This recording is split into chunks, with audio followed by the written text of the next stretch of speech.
Welcome to The Explainer. So think about your daily routine for a second. It's honestly incredible, right? We literally just look at our phones to unlock them, algorithms predict exactly what we're going to buy before we even know we want it, and we are right on the verge of never having to navigate a car through rush hour traffic ever again. We absolutely love this convenience. But what if this exact same technology was actively trying to kill you? Today, we're diving into a pretty alarming reality. The very same artificial intelligence making our daily lives so much easier is currently being weaponized. Okay, let's dive into this and look at the direct parallels between consumer and military tech. You know that facial recognition software you use every single day to unlock your phone? Well, the arms manufacturer Kalashnikov has attached similar object recognition software to a self-learning machine gun, and they claim it actually gets more accurate the more it fires.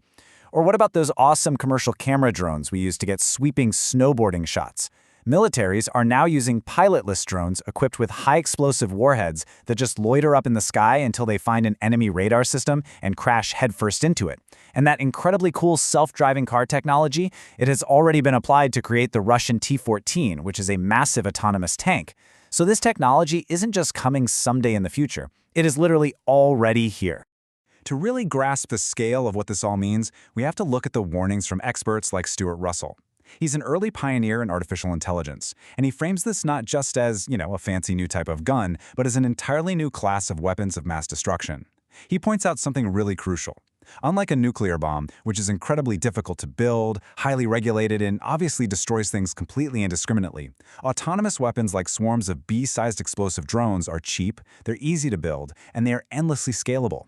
You could deploy 10, 1,000, or 10,000 of them, program them to wipe out only a very specific demographic of people in a city, and leave the entire infrastructure completely intact. That is a truly terrifying level of precision.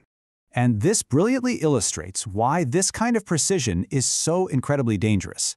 Let's look at a famous thought experiment about machine logic. Because remember, AI doesn't have a human conscience. It has a literal objective. Imagine we build a super smart AI and give it a noble objective. Step 1, find a cure for cancer as quickly as possible. Now, to a human, the ethical boundaries there are pretty obvious. But to a machine, the most efficient path to that objective is Step 2, inducing tumors in the entire human population, so it can immediately execute Step 3, testing millions of treatments simultaneously. For a machine, that's just the absolute quickest way to find the cure. It's not what you meant, but it is exactly what you asked for. This brings us to a fascinating yet scary concept known in the AI community as the King Midas problem. You remember the mythical king who wished for everything he touched to turn to gold, right? Well, he ended up starving because his food and drink literally turned to solid gold. Just like him, we suffer from the absolute inability to correctly specify an objective to an AI. See, the AI isn't inherently malicious or evil. The real issue is that human beings are entirely imperfect, and machines are limited by the minds of the people who made them. We really struggle to program nuance, common sense, and true intent into a literal machine. And on a battlefield, that limitation can lead to unintended and completely catastrophic consequences. Now you might be wondering, couldn't automating weapons actually save lives? I mean, machines don't get tired, they don't get traumatized, and they definitely don't react out of fear. But history shows us a very different pattern. Let's go back to the American Civil War, when Richard Gatling invented the Gatling gun. His stated intent, his genuine, honest goal, was actually to make war more humane. He figured if one machine could do the work of 100 men, we'd need far fewer soldiers on the battlefield, which would ultimately save lives. But the historical reality? His invention did the exact opposite. It magnified killing and destruction by orders of magnitude. The automated weapon didn't reduce the death toll at all. It just made killing incredibly, ruthlessly efficient. To understand how this mechanical efficiency clashes with human morality, consider this gripping story from an American Ranger sniper team in Afghanistan. They were hiking up a steep mountain at night to watch for foreign fighters, but by morning they realized they were compromised. They were practically sitting right in a local village's backyard. But the village didn't send armed men out to check on them. They sent a little girl. She scouted their exact position and reported back. Taliban fighters inevitably arrived shortly after, resulting in a fierce gunfight that forced an immediate evacuation. Here's the wild part. Under the strict rules of engagement, because that little girl was actively scouting for the enemy, she was technically a valid enemy combatant. A lethal strike against her would have been entirely lawful. So, the crucial point is, it all comes down to a fundamental question. How does a robot know the difference between what's strictly legal and what's actually right? When the human soldiers in that sniper team later discussed the event, the idea of shooting that little girl hadn't even crossed their minds. They just inherently knew it was wrong. But an autonomous weapon? A robot programmed to perfectly follow the laws of war would have assessed her as a valid threat and killed her without a second of hesitation. It would have been a legally perfect, entirely lawful kill, but morally? It takes uniquely human judgment to recognize that line. With such massive moral and existential stakes, you would absolutely assume world leaders are urgently racing to establish ground rules, right? Well, they are trying, but they are completely stuck in a massive diplomatic gridlock. The simple, incredibly frustrating truth is that technology moves at lightning speed, while global diplomacy moves at an absolute crawl. While tech companies and defense labs are out there actively prototyping these advanced systems right now, the United Nations is bogged down in endless bureaucratic proceedings that often seem, frankly, completely meaningless. This global debate really features two fiercely opposing forces. On one side, we have the military perspective, led by nations like the United States. Their argument is that autonomy actually extends human control. Think about it. Once a human fires a bullet from a rifle, they have zero control over where it goes. But a smart autonomous system? It can adjust mid-flight, potentially avoiding civilians, which they argue ultimately saves soldiers' lives. On the flip side, you have the activist perspective, championed by figures like Nobel Peace Prize winner Jody Williams and the Campaign to Stop Killer Robots. Their stance is absolute.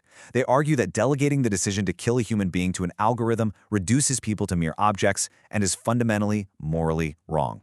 They are demanding an outright global ban, no exceptions. Let's move to the UN and see how this builds into complete paralysis.